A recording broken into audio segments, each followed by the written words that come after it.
ସେଠି ଲେଖା ହେଇଛି ପୁଣି ଅଧର୍ମ ବୃଦ୍ଧି ପାଇବାରୁ ଅଧିକାଂଶ ଲୋକଙ୍କର ପ୍ରେମ ଶୀତଳ ହେଇଯିବ। ହାଲେଲୁୟା। ଅଧର୍ମ ବେଶୀ ହେଇଯିବ। ହଁ, ନରହତ୍ୟା, ବ୍ୟଭିଚାର, ଚୋରି, ବଦମାସ ଗୁଡାକ ବେଶୀ ହେଇଯିବେ। ଗୁଣ୍ଡାଗିରି, ଦାଦାଗିରି, ମଦୁଆ ମାନେ ବେଶୀ ହେଇଯିବେ। ଜଣକୁ ଜଣକୁ ବୁସା ବୁସି ମରିଯିବେ। ଜଣ ମାଡ଼ଗୋଳ ହେଇଯିବେ। ଚିତ୍ର ବିଚିତ୍ର ବିଷୟ ଗୁଡାକ ପୃଥିବୀରେ ଘଟିବ। ନ୍ୟାୟ ପାଇବା ପାଇଁ ଗଲେ ନ୍ୟାୟ ମିଳିବ ନାହିଁ। ହାଲେଲୁୟା। କୌଣସି ବଡ଼ ଲୋକ ପାଖକୁ ଗଲେ ସେ ବଡ଼ ଲୋକ ଲାଞ୍ଚ ଖାଇ ଦେଇକରି ଆମ ବିରୁଦ୍ଧରେ ଭୁଲ କାମ କରିବ। ନ୍ୟାୟ ବୋଲବା ଜିନିଷ ପୃଥିବୀରେ ଆଉ ନାହିଁ। ଏ ବିଶ୍ୱାସ ମାନେ କ'ଣ ହେବେ? ଜଗତର ଲୋକମାନଙ୍କ ପାଖକୁ ଗଲି, ଜଗତ ଆମମାନଙ୍କୁ ନ୍ୟାୟ ଦେଇପାରିଲେ ନାହିଁ। ବଡ଼ ବଡ଼ ନେତାମାନଙ୍କ ପାଖକୁ ଗଲି, ସେମାନେ ଉଲ୍ଟା ମୋତେ ମାନେ ଗାତ ଖୋଲିଲେ, ଆଉ ଉଲ୍ଟା ମୋତେ ଅନ୍ୟାୟ କଲେ। ଏସବୁ ଛାଡ଼ ବୋଲି ପାଷ୍ଟର ମାନଙ୍କ ପାଖକୁ ଗଲି, ଭଣ୍ଡ ପାଷ୍ଟର ମାନେ ଅଛନ୍ତି, ମୁଁ ଜାଣିପାରିଲି ନାହିଁ। ଭଣ୍ଡ ପାଷ୍ଟର ମାନେ ଅନେକ ଭଣ୍ଡ ଲେଖା ହେଇଛି ନା, ଅନେକ ଭଣ୍ଡ ବାହୁବାଦୀ ମାନେ ଭଣ୍ଡ ଖ୍ରୀଷ୍ଟ ମାନେ ଉଠିକିରି ଅନେକଙ୍କୁ ଭ୍ରାନ୍ତ କରିବେ ବୋଲି ଲେଖା ହେଇଛି। ହାଲେଲୁୟା। ମୂଳ ବାକ୍ୟରେ ଆମେ ପଢିଲୁ, ପୃଥିବୀରେ ଏହି ପ୍ରକାର ଭୟଙ୍କର ସମସ୍ୟା ଆସିବ। ପୃଥିବୀରେ ଆଜି ପର୍ଯ୍ୟନ୍ତ କେବେ ଘଟିନି, ଆଉ କେବେ ଘଟିବ ନାହିଁ। ହାଲେଲୁୟା। ହେଲେ ମୁଁ ତୁମମାନଙ୍କୁ ଆଗରେ ଜଣାଉଛି ଜାଗ୍ରତ। କ'ଣ ପାଇଁ କି ଦରକାର ପଡୁଛି? ଜଣେଇବା କି ଦରକାର ପଡୁଛି? ହାଲେଲୁୟା। ତୁମ୍ଭେ ମାନେ ମୋର ପିଲାମାନେ। ହାଲେଲୁୟା। ମୋର ପିଲାମାନଙ୍କୁ ମୁଁ ଜଗତରୁ ଛାଡ଼ିବି କି? ଯୀଶୁ କହୁଛନ୍ତି, ତୁମେ ମାନେ ଜଗତରୁ ଉତ୍ପନ୍ନ ନାହିଁ। ଜଗତରୁ ଯଦି ଉତ୍ପନ୍ନ ହେଇଥାନ୍ତ, ଜଗତ ତୁମକୁ ପ୍ରେମ କରିଥାନ୍ତା। ତୁମେ ଜଗତରୁ ଉତ୍ପନ୍ନ ହେଇନ, ମାତ୍ର ଜଗତ ମଧ୍ୟରୁ ମୁଁ ତୁମମାନଙ୍କୁ ମନୋନୀତ କରିଛି ବୋଲି ଯୀଶୁ କହିଛନ୍ତି। ପ୍ରେଜ୍ ଦ ଲର୍ଡ। ଆଜି ତୁମେ କନ୍ଦ, ଡମ୍ବ, ଘାସି, ହାଡ଼ି, ନିଚ କ୍ୟାଷ୍ଟ ଲୋକ ସମସ୍ତେ ପ୍ରଭୁ ଯୀଶୁ ଖ୍ରୀଷ୍ଟଙ୍କୁ ବିଶ୍ୱାସ କରୁଛ, ମାନେ କାରଣ କ'ଣ? ତୁମେ ମାନେ ଧୂଳିରେ ପଡ଼ିଥିବା ଲୋକମାନେ। ହାଲେଲୁୟା। ଆଜି ସମସ୍ତ ପୃଥିବୀକୁ ଆହ୍ୱାନ କରୁଛନ୍ତି। ଗୀତ ସହିତ ଆମେ ପଢିଲୁ, ହେ ପୃଥିବୀ ନିବାସୀ ମାନେ ସମସ୍ତେ ସଦାପ୍ରଭୁଙ୍କୁ ପ୍ରଶଂସା କର, କାରଣ ତୁମମାନଙ୍କୁ ପରମେଶ୍ୱର ଜଗତ ମଧ୍ୟରୁ ମନୋନୀତ କରିଅଛନ୍ତି। ଜଗତ ତୁମକୁ ଘୃଣା କରିବ। ଗୋଟେ ଗୀତ ଗାଉଥିଲେ, ମୁଡିଆ ଗୀତ ନାଇଁ କି? ଜଗତ, ଲୋକବାକ, କୁଟୁମ୍ବ ସବୁ ତୁମକୁ ଘୃଣା କରିବ, ମାତ୍ର ମୁଁ ତୁମକୁ ଘୃଣା କରୁନାହିଁ। ପ୍ରେଜ୍ ଦ ଲର୍ଡ। ପ୍ରେମକାରୀ ପ୍ରଭୁ ଯୀଶୁ, ତମ ଭାଇ ତତେ ଘୃଣା କରିବ, ତୋର ବାପା ମା ତତେ ଛାଡ଼ିଦେବେ, ତୋର ନିଜ ସ୍ତ୍ରୀ ତତେ ଛାଡ଼ିଦେବ, ନିଜ ସ୍ୱାମୀ ତତେ ଛାଡ଼ି ଦେଇକି ପଳେଇ ଯିବ। ଯୀଶୁ ତତେ କେବେ ବି ଛାଡ଼ିବେ ନାହିଁ। ସେ ତୁମମାନଙ୍କ ପାଇଁ ପ୍ରାଣ ଦେଇଛନ୍ତି। ସେଥିପାଇଁ ଜହନ ଲିଖିତ ସୁସମାଚାର ସେ କହିଛନ୍ତି, ଗୋଟେ କଥା କହିଛନ୍ତି, ମୋର ପ୍ରିୟ ଲୋକମାନେ ଭଲ କରି ଶୁଣନ୍ତୁ। ସେ 15 ଲେଖା ହେଇଛି, ମୋ ଠାରେ ରୁହ, ସେଥିରେ ମୁଁ ତୁମମାନଙ୍କ ଠାରେ ରହିବି। ଶାଖା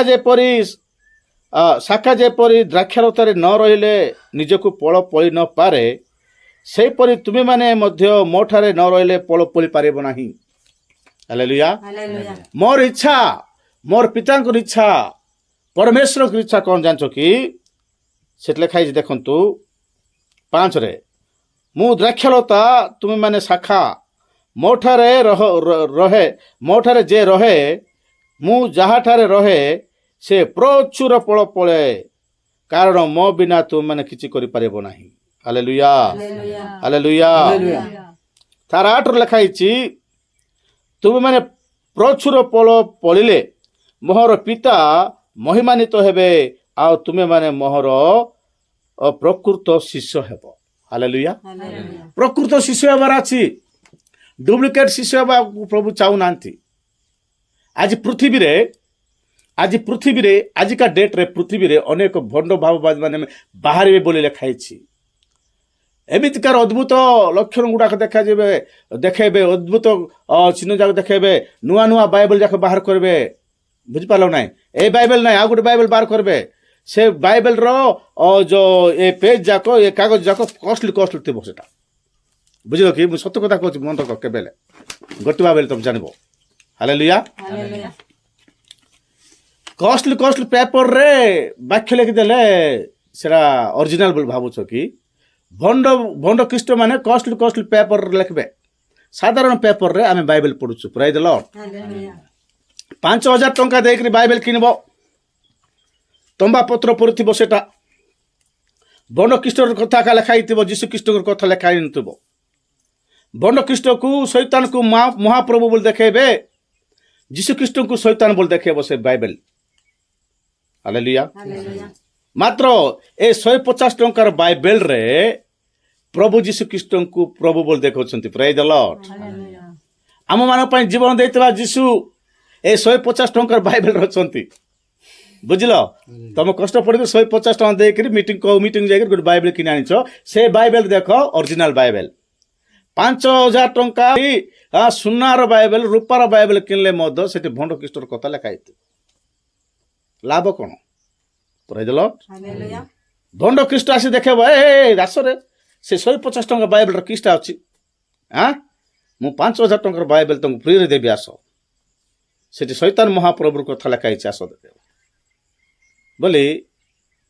ସେଟା ବି ବାଇବେଲ, କେଟା ବାଇବେଲ ଆଖାପୂର୍ବ ସବୁ ତ ବାଇବେଲରେ, ସମସ୍ତେ ତ ଖ୍ରୀଷ୍ଟିଆନ, ସମସ୍ତେ କିନ୍ତୁ ଖ୍ରୀଷ୍ଟିଆନ ହେଇଯିବେ। ହାଲେଲୁୟା। ଆଜି ପୃଥିବୀରେ ଲୋକମାନେ, ଏତେ ବଡ଼ ପୃଥିବୀରେ ଖ୍ରୀଷ୍ଟିଆନ ଲୋକ ବଢ଼ି ଯାଉଛନ୍ତି ବୋଲି ଥିବା ଲୋକମାନେ ହିର୍ଷା ହେଇଯାଉଛନ୍ତି। ଖ୍ରୀଷ୍ଟିଆନ ଲୋକ କୋଉଠି ବଢ଼ିବେ ବାବୁ? ଖ୍ରୀଷ୍ଟିଆନ ଲୋକ ବଢ଼ିବେ ନାହିଁ, ସେମାନେ ଭଣ୍ଡ ଖ୍ରୀଷ୍ଟ ମାନେ ଅଧିକ ଲୋକମାନେ ଅଛନ୍ତି। ଭଣ୍ଡ ଖ୍ରୀଷ୍ଟ ମାନେ ଅଧିକ ଲୋକ ଅଛନ୍ତି, ସେମାନେ ନରକକୁ ଯିବା ଲୋକମାନେ ଅଧିକ ଅଛନ୍ତି। ତମେ ଭାବୁଛ ଖ୍ରୀଷ୍ଟିଆନ ଲୋକ ବେଶୀ ହେଇଗଲେ ବୋଲୁଛ। ପ୍ରଭୁ ଯୀଶୁ ଖ୍ରୀଷ୍ଟ କହିଛନ୍ତି, ଅନେକ ଆହୁତ ଅଳ୍ପ ଲୋକ ମନୋନୀତ। ହାଲେଲୁୟା। ସ୍ୱର୍ଗ ରାଜ୍ୟରେ ଧନୀ ଲୋକମାନେ ପ୍ରବେଶ କରିବା ବହୁତ କଷ୍ଟ। ହାଲେଲୁୟା। ଧନୀ ଲୋକମାନେ ଧନକୁ ଦେଖିବେ, ଯୀଶୁଙ୍କୁ ଛାଡ଼ିଦେବେ। ଗରିବ ଲୋକମାନେ ଧନକୁ ଛାଡ଼ି ଦେଇକରି ଯୀଶୁଙ୍କୁ ଧରିଦେବେ। ପ୍ରେଜ୍ ଦ ଲର୍ଡ। ଶାସ୍ତ୍ରୀ ପରୁଷୀ ମାନେ, ପଣ୍ଡିତ ମାନେ, ମହାଯାଜକ ମାନେ, ସତ୍ୟ ପାଠକ ଲୋକମାନେ, ନେତାମାନେ, ଜର୍ଜ ମାନେ, ପୃଥିବୀକୁ ଶାସନକର୍ତ୍ତା ମାନେ ସମସ୍ତେ ଯୀଶୁଙ୍କୁ ଛାଡ଼ିଦେବେ। ବେବିଚାରୀ ମାନେ, ଦିନହୀନ, ଦରିଦ୍ର ମାନେ, ଚୋର ପଟକାର ମାନେ ପ୍ରଭୁ ଯୀଶୁ ଖ୍ରୀଷ୍ଟଙ୍କୁ ବିଶ୍ୱାସ କରି ସ୍ୱର୍ଗ ରାଜ୍ୟରେ ପ୍ରବେଶ କରିବେ। ପ୍ରେଜ୍ ଦ ଲର୍ଡ। ହାଲେଲୁୟା। ଲୋକମାନେ ବଣ୍ଡେଇବେ, ଆରେ ଏଡ଼େ ବଡ଼ ଆଜ୍ଞା ମାନେ ବିଶ୍ୱାସ କରୁଛନ୍ତି, ତୁଇ ବିଶ୍ୱାସ କଲେ କି ସେଲା ବୋଲି କହିବେ। ପ୍ରେଜ୍ ଦ ଲର୍ଡ। ଯାହାର ମହାପ୍ରଭୁ ସେ ପୂଜା କରୁ, ମାତ୍ର ମୋର ମହାପ୍ରଭୁକୁ ପୂଜା କରିବାକୁ କେ ମୋତେ ବନ୍ଦ ନ କରୁ। ପ୍ରେଜ୍ ଦ ଲର୍ଡ। ମୋ ପ୍ରଭୁଙ୍କୁ, ମୋ ଯୀଶୁଙ୍କୁ ମୁଁ ନିଜ ତ୍ରାଣ କରୁଥିବା ଭାବରେ ଗ୍ରହଣ କରିବା, ମୋ ପ୍ରଭୁଙ୍କୁ ମୋତେ ବିଶ୍ୱାସ କରିବାକୁ ମୋତେ କେ ଆଟଙ୍କ କର ନାହିଁ। ମାତ୍ର ପ୍ରଭୁ କହିଛନ୍ତି, ସବୁ ତୁମକୁ ଆଟଙ୍କ କରିବେ। ହାଲେଲୁୟା। ସବୁ ତୁମ ପାଖକୁ ଆସିବେ, ମହାସମାଜ ମଧ୍ୟରେ ତୁମେ ଠିଆ କରାଯିବ। ପ୍ରେଜ୍ ଦ ଲର୍ଡ। ପୃଥିବୀରେ ଏହି ପ୍ରକାର ଭୟଙ୍କର ସମୟ ଆସିବ। ସେ ଲେଖା ହେଇଛି, ପ୍ରଭୁ ଯୀଶୁ ଖ୍ରୀଷ୍ଟ କହୁଛନ୍ତି 15:16 ଲେଖା ହେଇଛି, ଦେଖନ୍ତୁ। ତୁମେମାନେ ମୋତେ 15:15 ମୁଁ ତୁମମାନଙ୍କୁ ଆଉ ଦାସ ବୋଲି କହୁନାହିଁ, କାରଣ କର୍ତ୍ତା କ'ଣ କରନ୍ତି ଦାସ ତାହା ଜାଣେ ନାହିଁ। କିନ୍ତୁ ମୁଁ ତୁମମାନଙ୍କୁ ବନ୍ଧୁ ବୋଲି କହୁଅଛି, କାରଣ ମୁଁ ମୋର ପିତାଙ୍କ ଠାରୁ ଯାହା ଯାହା ଶୁଣିଅଛି ସେଇ ସବୁ ତୁମମାନଙ୍କୁ ଜଣାଉଛି। ହାଲେଲୁୟା। ସେ ସବୁ ମୁଁ ତୁମକୁ ଜଣାଉଛି। ମୁଁ ତୁମକୁ ବନ୍ଧୁ ବୋଲି କହୁଛି, ଆରେ ଦାସ ବୋଲି କହୁନାହିଁ। ପ୍ରେଜ୍ ଦ ଲର୍ଡ। କାରଣ କ'ଣ ବୋଲି କହିଲେ, କର୍ତ୍ତା କ'ଣ କରିବେ ଦାସ ସେଟା ଜାଣିବ ନାହିଁ। ସତ ମିଛ? ହାଲେଲୁୟା।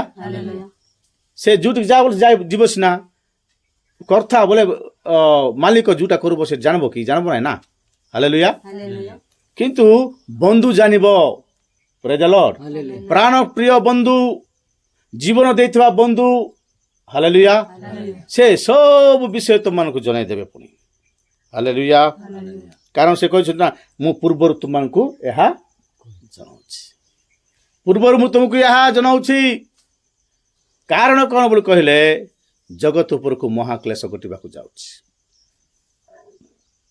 ମହାକ୍ଲେଶ ଘଟିବା ପୂର୍ବରୁ ଲୋକମାନେ ତୁମକୁ ଦାଣ୍ଡରେ ଠିଆ କରିବେ। ମୋ ନାମ ସକାଶେ ତୁମକୁ ଜଗତ ଘୃଣା କରିବ। ସେ ଲେଖା ଦେଖନ୍ତୁ 16, ତୁମେମାନେ ମୋତେ ମନୋନୀତ କରିନାହଁ, କିନ୍ତୁ ମୁଁ ତୁମମାନଙ୍କୁ ମନୋନୀତ କରିଅଛି। ଆଉ ତୁମେମାନେ ଯେପରି ଯାଇ ଫଳ ଉତ୍ପନ୍ନ କର ଓ ତୁମମାନଙ୍କର ଫଳ ସ୍ଥାୟୀ ହୁଏ, ଏଥି ନିମନ୍ତେ ତୁମମାନଙ୍କୁ ନିଯୁକ୍ତ କରିଅଛି। ହାଲେଲୁୟା। ମୁଁ ତୁମମାନଙ୍କୁ ମନୋନୀତ କରିଛି। ଶିଶୁମାନଙ୍କୁ ଯୀଶୁ କହୁଛନ୍ତି ମୁଁ ତୁମମାନଙ୍କୁ ମନୋନୀତ କରିଛି ତୁମମାନେ ଯାଇକରି ପଳ ପଳିବାର ଅଛି। ହାଲେଲୁୟା। କ'ଣ ପଳିବାର ଅଛି? ଆତ୍ମିକ ପଳ ପଳିବାର ଅଛି। ଅନେକଙ୍କୁ ପଳ ପଳେଇବାର ଅଛି। ପ୍ରେଜ୍ ଦ ଲର୍ଡ। ଅନେକଙ୍କୁ ପ୍ରଭୁ ଯୀଶୁଖ୍ରୀଷ୍ଟଙ୍କ ମାର୍ଗରେ ଆଣିବାର ଅଛି। ତମେ ପ୍ରଚୁର ପଳ ପଳିଲେ ତମର ପିତା ସ୍ୱର୍ଗସ୍ଥ ପିତା କ'ଣ ହେବେ? ଖୁସି ହେବେ। ହାଲେଲୁୟା। ତମର ପଳ ଯେପରି ସ୍ଥାୟୀ ହୁଏ ଏଥିପାଇଁ ମୁଁ ତୁମକୁ ନିଯୁକ୍ତ କରିଛି ବୋଲି ପ୍ରଭୁ କହିଲେ। କରିଛନ୍ତି ନାଇଁ? ମୁଁ ତୁମମାନଙ୍କୁ ପଳ ପଳିବା ପାଇଁ ସ୍ୱର୍ଗ ରାଜ୍ୟର ଅଧିକାର ହେବା ପାଇଁ ମୁଁ ମନୋନୀତ କରିଛି। ମୋ ରକ୍ତରେ ତୁମମାନଙ୍କୁ କିଣିଛି ବୋଲୁଛି ପ୍ରଭୁ ସେମିତି କହୁଛନ୍ତି। ହାଲେଲୁୟା। ହେଲେ ସେଠି ଲେଖା ହେଇଛି ସେଥିରେ ତୁମେମାନେ ମୋ ନାମରେ ପିତାଙ୍କୁ ଯାହା କିଛି ମାଗିବ ସେ ତା ତୁମମାନଙ୍କୁ ଦେବେ। ହାଲେଲୁୟା। କହିଛନ୍ତି ନାଇଁ ଏଙ୍କରା ବାବୁ? ସେଥିରେ ତମେ ପଳ ଉତ୍ପନ୍ନ କଲେ, ପ୍ରଭୁଙ୍କ ପାଇଁ ପଳ ଉତ୍ପନ୍ନ କଲେ, ତୁମେ ପିତାଙ୍କୁ ମୋ ନାମରେ ଯୀଶୁଖ୍ରୀଷ୍ଟଙ୍କ ନାମରେ ତୁମେ ଯାହା କିଛି ମାଗିବ ପ୍ରଭୁ ତାହା କରିବେ। ହାଲେଲୁୟା। ତୁମେମାନେ ଯେପରି ପରସ୍ପରକୁ ପ୍ରେମ କର ଏଥି ନିମନ୍ତେ ମୁଁ ତୁମମାନଙ୍କୁ ଏହି ସବୁ ଆଜ୍ଞା ଦେଲି। 18ରେ କ'ଣ ଲେଖା ହେଇଛି ବୋଲେ ଯଦି ଜଗତ ତୁମମାନଙ୍କୁ ଘୃଣା କରେ ତେବେ ତୁମମାନଙ୍କୁ ଘୃଣା କରିବା ପୂର୍ବରୁ ତାହା ମୋତେ ଘୃଣା କରିଅଛି ଏହା ଜାଣିଥାଅ। ହାଲେଲୁୟା। ନାଇଁ ପ୍ରଭୁ ତମର କଥା କହିବାକୁ ଯାଉଥିଲେ ମୋତେ ଲୋକମାନେ ମାରୁଛନ୍ତି। ତମର କଥା କହିବାକୁ ଯାଉଥିଲେ ମୋତେ ଲୋକମାନେ ଖେଦୁଛନ୍ତି। ତୁମର ବାକ୍ୟ କହିବାକୁ ଯାଉଥିଲେ ଲୋକମାନେ ମୋତେ ଘୃଣା କରୁଛନ୍ତି। ତୁମର କଥା ତୁମର ଗୀତ ଗାଉଥିଲେ, ତୁମର କଥା କହୁଥିଲେ ଲୋକମାନେ ମୋତେ ଅଲଗା ଅଲଗା ଦେଖୁଛନ୍ତି, ଏଣେ ତେଣୁ କଥା କହୁଛନ୍ତି। କ'ଣ ପ୍ରଭୁ ବୋଲି କହିଲେ? ହେବ ସେମିତି। ହାଲେଲୁୟା। ହେବ ସେମିତି। ତୁମକୁ ଘୃଣା କରିବା ପୂର୍ବରୁ ସେମାନେ ମୋତେ ତ ଘୃଣା କରୁଛନ୍ତି ନା। ହାଲେଲୁୟା। ମୁଁ ମୋ ନିଜ ଲୋକମାନଙ୍କ ପାଖକୁ ଯାଇଥିଲି, ସେମାନେ ମୋତେ ମାନେ ଶଙ୍କି ଧରିକିରି ବେକ ଧରିକି ଠେଲି ଦେଇଛନ୍ତି ମୋତେ। ଯୀଶୁ କହୁଛନ୍ତି ନିଜ ଲୋକମାନଙ୍କୁ ଟିକେ ଦେଖିବି ବୋଲି ଯାଇଥିଲି ମୁଁ, ସେମାନେ ମୋତେ ଗ୍ରହଣ କଲେ ନାହିଁ। ହାଲେଲୁୟା। ମୋତେ ଖେଦି ଦେଲେ, ମୋତେ ମାରିଦେଲେ, ଆଉ ତମକୁ ଆଉ ଛାଡ଼ିବେ କି ବୋଲି କହୁଛନ୍ତି। ଆଜିକାଲି ବଣ୍ଡ ଖ୍ରୀଷ୍ଟମାନେ ବାହାରୁଛନ୍ତି ଏଙ୍କା ବାବୁ। ଯୀଶୁ ଖ୍ରୀଷ୍ଟ କାହାକୁ କହୁଛନ୍ତି କଥା? ମଣ୍ଡଳୀକୁ ବା ପ୍ରଭୁଙ୍କ ଲୋକମାନଙ୍କୁ କହୁଛନ୍ତି, ପ୍ରଭୁଙ୍କ ଶିଷ୍ୟମାନଙ୍କୁ କହୁଛନ୍ତି। ଏମିତିକାର ଭଣ୍ଡ ଖ୍ରୀଷ୍ଟମାନେ ଆସିବେ ତୁମକୁ ଭଣ୍ଡାଇବେ ଜାଗ୍ରତ ବୋଲି କହିଛନ୍ତି। ହାଲେଲୁୟା। କ'ଣ ପାଇଁ କହିଛନ୍ତି? ମହାକ୍ଲେଶର ସମୟରେ ମହାକ୍ଲେଶ ମଧ୍ୟଭାଗ ଦେଇ ମଣ୍ଡଳୀ ଗତି କରିବ। ପ୍ରେଜ୍ ଦ ଲର୍ଡ। କ୍ଲେଶ ଦେଇକରି ମଣ୍ଡଳୀ ଗତି କରିବ, ମହାକ୍ଲେଶ ବେଳକୁ ରହିବ ନାହିଁ। କିନ୍ତୁ କ୍ଲେଶ ଦେଇକରି ମଣ୍ଡଳୀ ଗତି କରିବ, ସେତେବେଳେ ଲୋକମାନେ ଏଇସବୁ ଘଟିବା ପୂର୍ବରୁ ଲୋକମାନେ ତୁମକୁ ଦାଣ୍ଡରେ ଛିଡ଼ା କରିବେ, ମୋ ନାମରେ ଘୃଣା କରିବେ, ମୋ ନାମରେ କଷ୍ଟ ଦେବେ, ତୁମକୁ କରଡ଼ା ମାରିବେ, ନାଇଁ କି? କାହାକୁ ମରେଇ ଦେବେ, କାହାକୁ ବିଭିନ୍ନ ପ୍ରକାର ଧାରଣା କରିବେ, ଜେଲରେ ପକାଇ ଦେବେ। ଏତେ ଭୟଙ୍କର କାମ ଯାକ କରିବେ, ହେଲେ ବି ତୁମେ ଡର ନାହିଁ ବୋଲି କହୁଛନ୍ତି ପ୍ରଭୁ। ହାଲେଲୁୟା। ତୁମେ ଭୟ କର ନାହିଁ, ମୁଁ ଜଗତକୁ ଜୟ କରିଅଛି। ହାଲେଲୁୟା।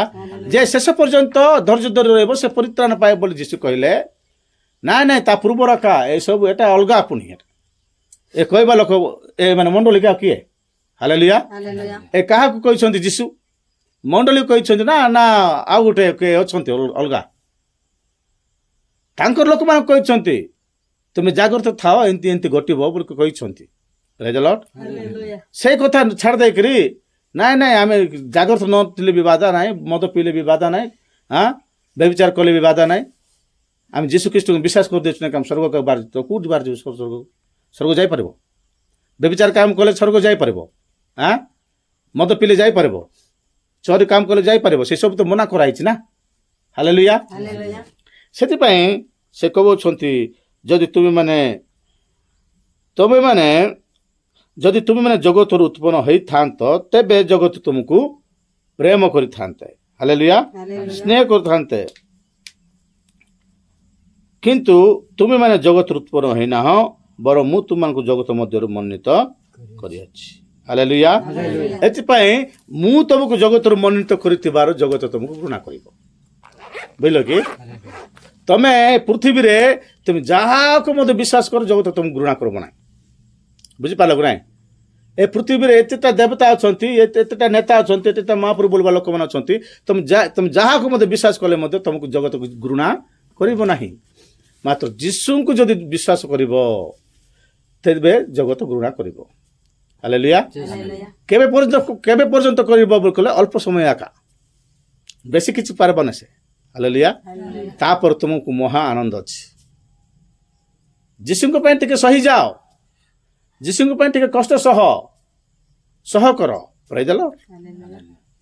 ପ୍ରଭୁ ପରିତ୍ରାଣ ଦେବାକୁ ଯାଉଛନ୍ତି। ମଣ୍ଡଳୀ ଉଠାଯିବା ପୂର୍ବରୁ ମଣ୍ଡଳୀକୁ ଅଳ୍ପ ଟିକେ କ୍ଲେଶ ଦେଇକି ଯିବାକୁ ପଡ଼ିବ। ହାଲେଲୁୟା। ଯୀଶୁଙ୍କ ପାଇଁ ଦୁଃଖ ସହିବାକୁ ପଡ଼ିବ, ତାଡ଼ନା ସହିବାକୁ ପଡ଼ିବ। ଏଇଟା ନ ହଉନୁ ଏ ଜିନିଷ ଘଟିବ ନାହିଁ। ହାଲେଲୁୟା। ଯୀଶୁଖ୍ରୀଷ୍ଟଙ୍କ ଆଗମନ ବିଷୟରେ ମୁଁ ତୁମମାନଙ୍କୁ ବାକ୍ୟରେ କହୁଛି, ତୁମମାନେ ଭଲ ଶୁଣ ଆଉ ପ୍ରଭୁଙ୍କ ରାଜ୍ୟ ପାଇଁ ପ୍ରସ୍ତୁତ ଥାଅ। ହାଲେଲୁୟା। ପ୍ରଭୁ ପଠିତ ବାକ୍ୟ ଦେଇ ଆମ ସମସ୍ତଙ୍କୁ ଆଶୀର୍ବାଦ କରନ୍ତୁ। ଆମେନ୍।